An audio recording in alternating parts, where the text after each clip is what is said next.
Well, welcome back again this week. First of all, I want to announce that the new Freedom Index online is available.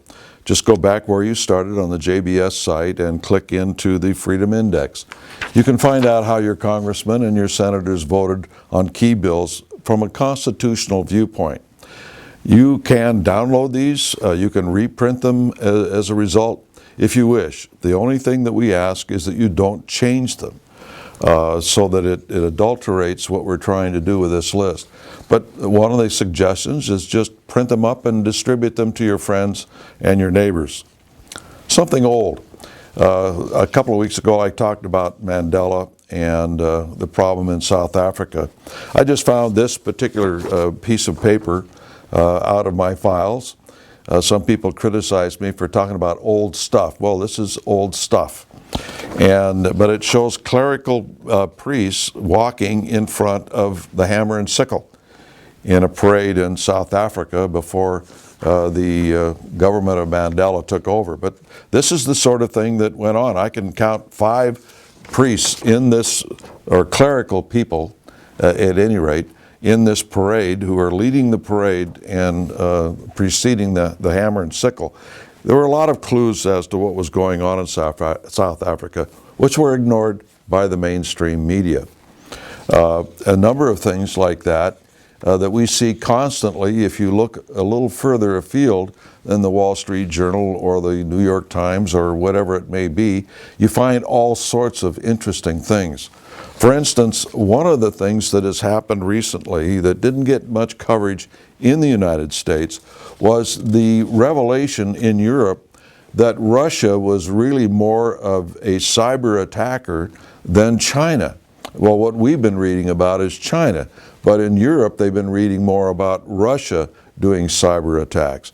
In fact, it had gotten so bad that they needed something in order to sort of level the playing field again, if you would, and be able to point their finger somewhere else instead of at Russia. And I think that is what's going on with this Snowden affair. Russia needed something to divert attention from the fact that the Russians were doing the same thing to other countries. And so I believe that somebody is handling Snowden, somebody on the other side. Of course, which side is the other side these days? That gets a bit confusing, which I'll talk about in a moment. But the thing is that this has played into the hands of Putin. It's interesting that Putin says Snowden must stop damaging our American partners.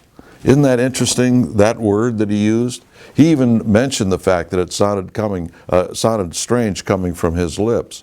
It is not the first time that Putin has used the term partner when it comes to the United States. It is not the first time that it's been used in the United States either.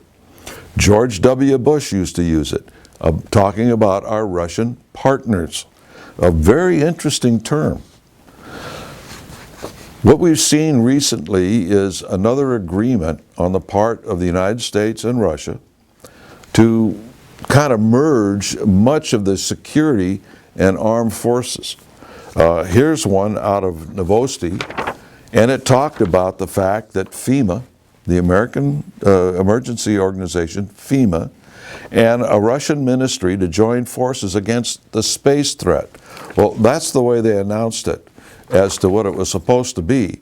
But this agreement, after you went into other websites like Emercom of Russia and things of that nature, you find out a little more detail about this FEMA-Russian ministry accord. And that is that they are going to allow Russian personnel to come to the United States to help in major events in security and crowd control. Well, thank you very much. The Obama administration has already signed an agreement to allow Canadian and Mexican troops into the United States in case of a national emergency, either civil or natural. And so now we're seeing the fact that the Russians are going to be helping us in crowd control and emergency procedures and disasters and things of that nature. We've already allowed the Russians to overfly United States military bases, ostensibly to keep the peace, if you will, to make sure that we're not preparing to attack Russia and launch a world war, whatever. If you or I in our airplane would fly over a military base, we would be forced to the ground and thrown in prison. That's just the way it is. There are no-fly zones. But the Russians, that's okay. They're beginning to be a little bit more aggressive in that too, by the way, by flying close to Northern California, Guam, over our task forces in the Pacific with the carriers and escort vessels to test our security. They've flown over Sweden to test their security. I remember once on a flight from the United States to Sickle airfield in the Netherlands at Amsterdam, the pilot said, look over to the left. I just happened to be sitting on the left-hand side of the plane. He says, you'll see F-16s chasing off the MiGs that had been following us. And I learned later that what they tried to do was to follow the airline that I was on and try and merge as to a common radar indication in the early warning systems off Iceland and such, to see if they could sneak in past U.S. security posts, but they weren't able to do it. They came up and chased them off. At any rate, one of the things that's not gotten into the news, and that is that some Russians are calling for the release of Victor Bout. He is the individual who supplied weapons to terrorist organizations using ex-Russian airplanes, using Russian military arms and everything else, fly into Russia on these Russian planes, load them, and then deliver them to Africa or the Middle East or the Southeast Asia or wherever he was supplying these terrorists. It was one of the things that indicated and has indicated to us over the years that there has been no break in the Soviet Union and Russia supplying these terrorist organizations.